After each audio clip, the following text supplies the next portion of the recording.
Merci Livio de nous accueillir chez toi.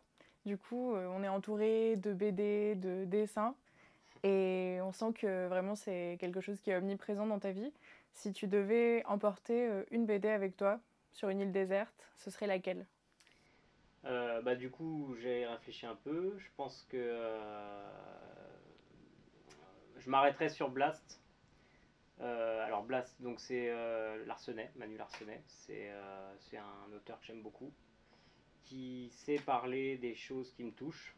Il y en a plein, hein, des auteurs qui sont, tu vois, qui me parlent, mais lui, il a vraiment quelque chose parce que c'est quelqu'un qui traite des sujets très lourds avec une espèce de légèreté, une aisance que je trouve admirable en fait. Alors, c'était l'auteur de Combat Ordinaire. C'est une série qui m'a remis à la BD en fait. Moi, je lisais des BD quand j'étais petit. Et j'ai un peu fait une grosse pause pendant une dizaine d'années. Puis je m'y suis remis en fait grâce à ça, grâce à une pote à l'époque qui lisait pas mal et qui m'a dit essaye ça, c'est génial. Et en fait, du coup, Combat Ordinaire, c'est une série en 4 tomes qui parle de lui en fait, de lui et de ses angoisses, de ses bon, voilà, des difficultés, de son père notamment, de sa famille, enfin des trucs très lourds, mais vraiment exprimés avec une légèreté, un trait tout simple, presque enfantin, tu vois. Et Blast, c'est donc une série qui doit dater, de, je sais pas quand, 5 6 ans, un peu plus peut-être, qui est en 4 tomes aussi, et qui parle d'une espèce de monstre en fait. C'est un portrait d'un monstre qui décide de vivre complètement en marge de la société. Et je pense que c'est avec cette BD, bon, il y a une histoire évidemment qui est assez bien écrite, enfin, c'est vraiment remarquable. Et c'est en partie une des BD qui m'a vraiment soufflé qu'il fallait que je fasse ce qui me plaît en fait. Et du coup, c'est en partie ce genre de BD qui m'ont relancé un peu dans le monde, quoi, dans la créativité personnelle, enfin, ce qu'on peut faire d'intime, aussi d'oser dire des choses. Enfin voilà, j'ai commencé vraiment à m'y remettre à ce moment-là. Donc Blast, c'est important. Après, voilà, il y en a plein d'autres, hein. Donc, t'as pas toujours pensé à faire de la BD? Alors non, en fait, j'en lisais, alors j'en faisais, tu vois, j'en ai là, bon, je peux pas trop bouger, moi. Il y en a là qui datent de, vraiment, qui sont mes premiers dessins. Donc quand j'avais 8 9 ans, tu vois, c'est ma mère qui m'a ressorti ça. Et puis j'ai ri parce que bah, c'était vraiment. J'étais à fond quoi. Tu vois, je faisais tout, les cases et tout. Je passais des heures à faire ça. J'avais des potes avec qui on faisait ça. Tu vois, on se retrouvait genre autour d'une table et on décidait. Ouais, j'étais un peu un bolos quand j'étais gamin, moi. Mais c'est pas grave. Et du coup j'ai commencé à dessiner comme ça. En fait, j'ai commencé à faire des choses avec mes mains comme ça. Mhm. En lisant des BD et en même temps en voulant en faire. C'est-à-dire que ça a toujours été lié. Sauf que voilà, la BD c'est vraiment c'est compliqué, c'est beaucoup de travail, c'est quelque chose que j'ai pas appris en fait. Moi j'ai appris à dessiner, j'ai fait les écoles tout ça, mais j'ai pas appris spécialement techniquement la BD. Donc il y avait ce problème de légitimité en fait, c'est-à-dire que pour moi, même encore aujourd'hui, je pense que ça se construit petit à petit, mais j'ai 32 piges, je pense toujours pas être légitime en fait de faire de la BD. Je pense juste être légitime d'avoir des choses à faire et à dire, voilà, pour l'instant. La BD, à proprement parler, c'est encore un autre level, tu vois. Mhm. Ça, on verra plus tard. Mais pour l'instant, j'attends la sortie déjà pour voir comment ça s'est reçu, comment, voilà. S'il y a des critiques, je sais pas comment ça va se passer à ce niveau-là, je découvrirai. Donc, tu vas sortir un premier livre. Oui, alors du coup, un premier album en fait, ouais, ouais, un premier livre, enfin, un premier truc. C'est la première chose qui sortira de mon nom, quoi, voilà. Mm. Et avant de vraiment t'orienter 100% dans le dessin et la BD, tu faisais quoi? Alors donc, bon, moi je suis graphiste, donc j'ai été formé, et du coup, voilà, j'étais formé purement et simplement pour être graphiste. Donc j'ai été graphiste, je suis toujours graphiste, hein, je fais plus rien parce que ça me gonfle, mais je suis toujours graphiste. J'ai fait ça pendant 8 ans. Donc pendant 8 ans, j'ai fait beaucoup d'institutionnels, pas mal un peu d'illustration, un peu de web, enfin tout ce qui était. Puis c'était le début, c'est des apps, donc c'est rien qui voulait le truc. je faisais un peu de ça, enfin voilà, je faisais un peu tout ce qu'on me demandait, je m'adaptais un peu. Du coup, bah, c'était un rythme, je pense que, bon, moi je parle pas de burn-out ou tu vois, des délires comme ça, mais je pense qu'à un moment où j'étais pas loin de craquer quand même, parce qu'en fait je faisais que ça, j'avais pas de vie, je voyais des potes, mais vite fait, tu vois, j'avais pas vraiment de vie sociale. Et surtout, je pense qu'au fond, je faisais pas vraiment ce qui me plaisait. Tu vois, même si je dessinais toute la journée, hein, de toute façon, mais c'était pas vraiment pour ce que je voulais, quoi. Enfin, je sentais qu'il y avait un problème. Bon. Et à ce moment-là, j'ai commencé à me lâcher un peu, à sortir, voir du monde, faire la fête. Et du coup, à perdre un peu le rythme professionnel, perdre un peu d'argent aussi, du coup, donc rentrer dans une espèce d'angoisse. Et au point de devoir trouver un taf alimentaire. Donc à ce moment-là, j'ai un peu lâché le graphisme et j'ai pris le poste au ciné en bas là, qui s'est libéré d'un pote qui partait et qui m'a dit bah écoute si tu veux tu prends ma place, t'auras du temps pour toi, t'auras du temps pour faire tes trucs et t'auras un salaire. Donc du coup je me suis dit bah si j'ai un salaire mensuel, j'aurais plus besoin de stresser pour taffer donc je pourrais plus faire des trucs qui me plaisent. Et c'est à ce moment-là que j'ai commencé à vraiment faire de l'illustration à fond, des trucs pour moi quoi tu vois, exposer un peu, j'avais exposé donc pour les posters de films notamment, pour des illustrations aussi un petit peu plus indé. Bon, il y a des petits bouts là, je sais pas si vous voyez, mais enfin, des trucs qui sont. Bon, voilà, que je me cherchais en fait. Et c'est là que j'ai commencé à faire.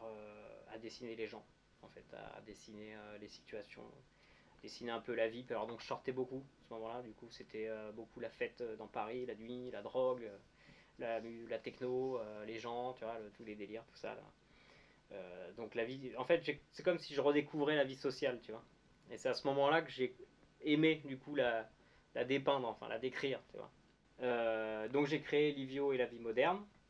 Déjà au début, je me disais, c'est un nom de merde, ça c'est trop long, personne ne retiendra, ça va pas marcher, bon voilà. Mais bon, je m'en foutais, en fait, je me suis dit, on verra, tu vois. Et j'ai commencé à prendre des bouts de la BD que j'ai adapté en post. Et là, j'ai vu que ça partait, quoi. Mais vraiment. Donc je me suis dit, bon, c'est peut-être normal quand tu crées un compte que ça parte comme ça, tu vois, aussi vite en fait. Hein. Moi je connaissais pas Insta, donc je me suis dit, c'est Ouais. peut-être comme ça que ça se passe, j'en sais rien.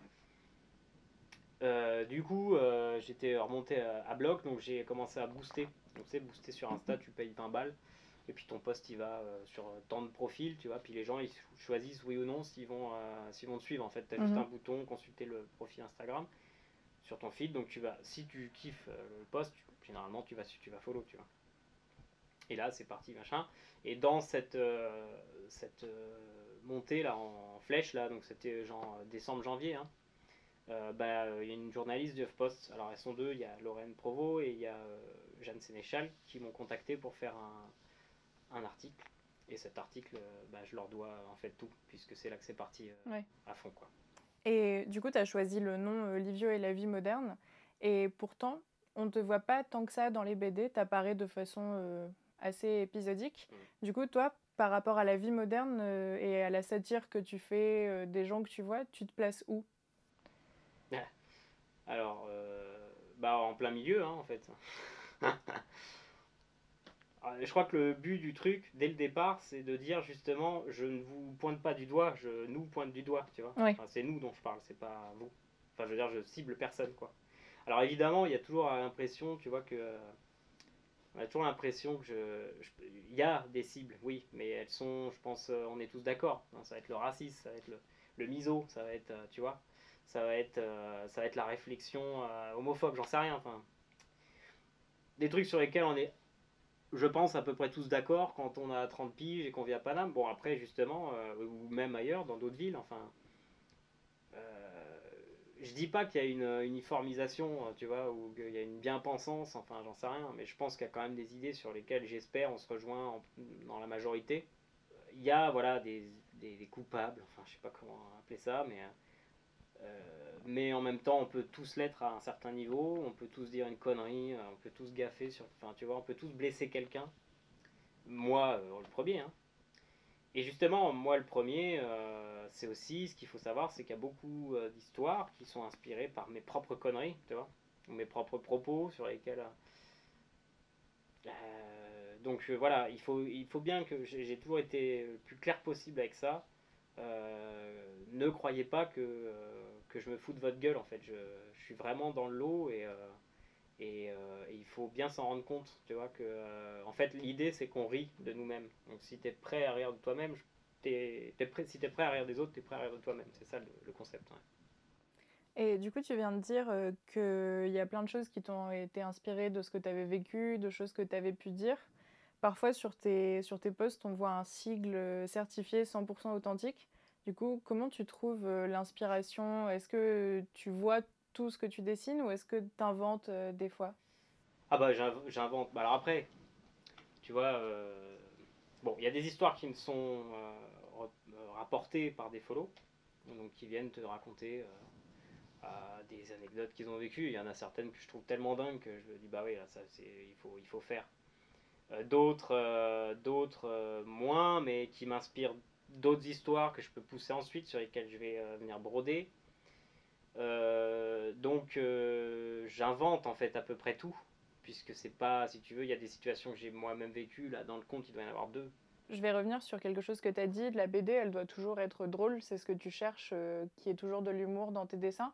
Mais il y a quand même des thèmes qui sont plus profonds, qui reviennent. Par exemple, l'apparence. Tu parles souvent des vêtements, de l'importance qu'on accorde à ce qu'on dit, à ce qu'on poste sur les réseaux sociaux.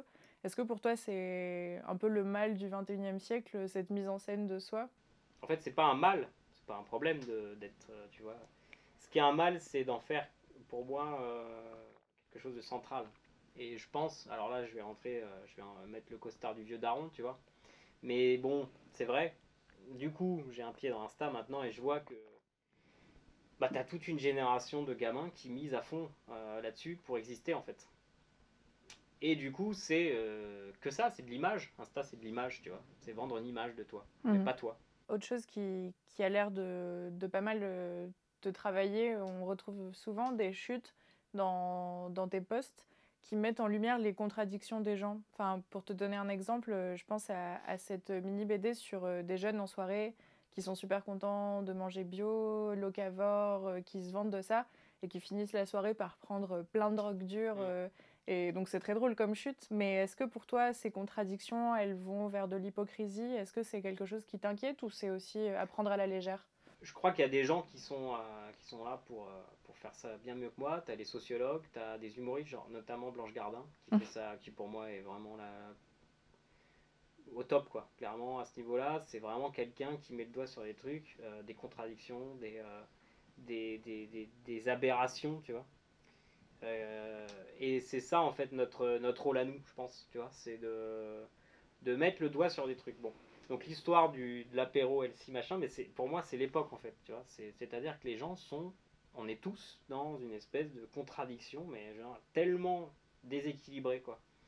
Où on a tous un truc, ouais, tu vois, bon, voilà, t'achètes bio, tu truc. Mais ça c'est presque limite le truc le plus évident. T'achètes bio, puis le samedi, même pas forcément tu te fous de la vieille coke coupée au kérosène, tu vois, dans le nez, ou tu bouffes des tasses de labo, enfin t'imagines même pas, bon bref, mais par exemple tu te peintes, tu bois de la vieille bière, enfin tu vois, rien que ça suffit en fait, c'est à dire que et puis tu t'achètes des fringues en coton, tout est comme ça. Et la BD sur laquelle tu es en train de travailler en ce moment, c'est pour quand? Donc là pour l'instant on est en début décembre, je rends les planches fin décembre et la sortie serait officiellement le 4 avril, donc ça sera un 224 pages.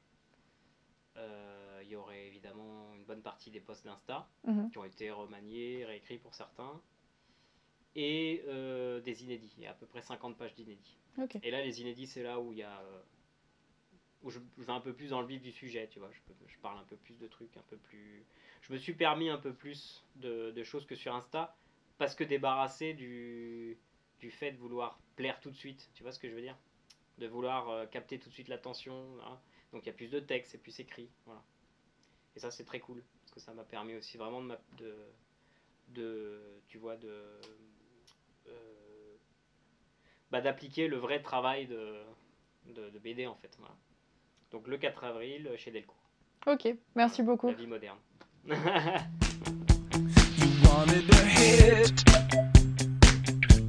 But maybe we don't do hits. I try and try, it ends up feeling kind of wrong. You wanted it tough, but is it ever tough enough? No, nothing's ever tough enough until